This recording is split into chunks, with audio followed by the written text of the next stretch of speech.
అందరికి ముందుగా దీపావళి శుభాకాంక్షలు. Yes, 1 year back success meet సెలబ్రేషన్లో పార్టిసిపేషన్ చేశాను. మళ్ళీ ఈరోజు కే-ర్యాంప్ సక్సెస్ సెలబ్రేషన్కి రావడం హ్యాపీగా ఉంది. మెయిన్గా యంగ్ టీమ్ అంటే అందరూ టీం వర్క్ అంటున్నారు కదా. ఎస్, మేమందరం కూడా 20 years బ్యాక్ ఒక యంగ్ టీమ్గా పనిచేసినప్పుడు ఉండే ఎనర్జీ అది డబుల్ అవుతుంది. అదే ఈరోజు మీ మేజర్ సక్సెస్ మీ ఓల్డ్ టీమ్ది. So congrats. ఎందుకంటే ఇందాకే ఆలీ గారిని అడుగుతున్నాను, నరేష్ గారితో ఒక 50 years ఎక్స్పీరియన్స్ వాళ్ళకు ఉంది, ఒక 30 years ఎక్స్పీరియన్స్ నాకు వచ్చింది. సో అలాగే ఒక 20 years ఎక్స్పీరియన్స్ ఉన్న వాళ్ళు ఉన్నారు. సాయి కుమార్ గారు కూడా almost 50 years. So young generation ఎప్పుడు ఎంత ఇది 50s ఉన్నారు. సో యంగ్ టీం ఎప్పుడు సినిమా ఇండస్ట్రీలోకి ఒక తపనతో వస్తారు. దాన్ని ప్రూవ్ చేసుకోవడానికి రాసుకున్న కథకి నానికి మంచి టేస్ట్ ఉన్న ప్రొడ్యూసర్ రాజేష్ దొరకడము, టీం దొరకడము, ఇవన్నిటికి తోడు కిరణ్ లాంటి అబ్బాయి దొరకడం. సో ఎప్పుడైతే ఆ టీంలో ఎనర్జీ ఉంటుందో ప్రేక్షకుల దగ్గరికి థియేటర్కి వెళ్ళినప్పుడు ఆ ఎనర్జీ డబుల్ అయ్యి సినిమాని ఇలా సూపర్ హిట్ చేస్తారు. అదే మీ success. And Nani new director, థియేటర్లో ఇవాళ హిలేరియస్ ఫన్ వచ్చేలాగా చేసావు. నీ రైటింగ్ చాలా బాగుంది. అలాగే నువ్వు తీసుకున్న అంటే ఫాదర్ అండ్ సన్ అంటే కథల మీద నా ప్రతి సినిమాలో ఉంటుంది కాబట్టి దీంట్లో కొత్తగా చెప్పావు, అది బాగా నచ్చింది.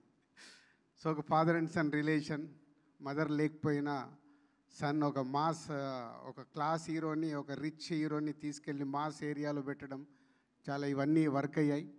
And heroine congrats, is a good. కొత్త అమ్మాయిని బాగా చేయించారు. సో రాజేష్, ఓహో వెనకాల ఇంత ఉందన్నట్టు నా సినిమాలు అన్నీ 10 సార్లు 20 సార్లు చూసి ఈరోజు సక్సెస్ఫుల్ ప్రొడ్యూసర్ అయ్యా. గుడ్.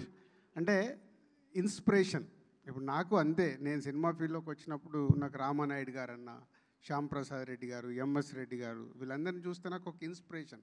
అంటే నిర్మాతగా ఏదైనా మనం ఏం పార్టిసిపేషన్ చేయగలుగుతాం ఒక సక్సెస్ రావడానికి అని.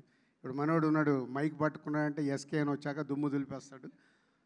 సో ఒక రిపోర్టర్గా నా కళ్ళ ముందు నా ఆర్యా సినిమాకి ఎలా ప్రమోట్ చేద్దామని నేను తిరిగిన ఎస్కేని కూడా ఈరోజు ఒక మీరందరు నెక్స్ట్ జనరేషన్ లాగా సక్సెస్ఫుల్ ప్రొడ్యూసర్స్గా ఉండి ఇన్వాల్వ్మెంట్ ప్రొడ్యూసర్స్ మీరు అయినందుకు థ్యాంక్ యూ వెరీ మచ్. నిర్మాత ఇన్వాల్వ్ అయి తీస్తే రిజల్ట్ ఒకరోజు తప్పు జరగచ్చు, మళ్ళీ తప్పు జరగదు, సక్సెస్ఫుల్ సినిమా వస్తుంది. సక్సెస్ ఫెయిల్యూర్స్ మన చేతిలో ఉండవు. ఆడియన్స్కి ఎప్పుడు రైట్ కాంటెంట్ని మనం తీసుకెళ్తున్నామా లేదా అనేదే మన ప్రొడ్యూసర్స్గా మన పని. అంటే సెలక్షన్ దగ్గర నుంచి అలా మీ యంగ్ జనరేషన్ అందరు ఇప్పుడు సక్సెస్ఫుల్ నిర్మాతలు అయినందుకు thank you very much. And కే-ర్యాంప్ని దివాళీలో 4 సినిమాలు వచ్చిన నంబర్ 1 సినిమాగా నిలబెట్టినందుకు ప్రేక్షకులకి thank you very much. And congratulations whole team. And Kiran and team, success ఈజీగా వస్తుంది. ఈజీగా అంటే కష్టపడితే సక్సెస్ వస్తుంది.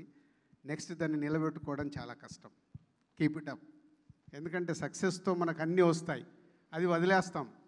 ఇందాక అదే సాయి రాజేష్తో చెప్తున్నాను, 47 daysలో సినిమా తీసామంటే ఎస్, మీరు కష్టపడ్డప్పుడు 47 daysలో సినిమా తీస్తారు. నెక్స్ట్ సినిమా కూడా ఇలాగే తీయండి.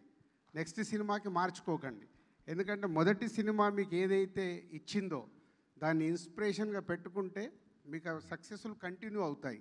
మార్పు ఎప్పుడైతే తీసుకుంటామో ప్రాబ్లం కూడా అక్కడే సక్సెస్ వదిలేసి ఫెయిల్యూర్స్ రావడం మొదలవుతాయి. Keep it up. ఇదే ఇన్స్పిరేషన్గా పెట్టుకోండి. Thank you.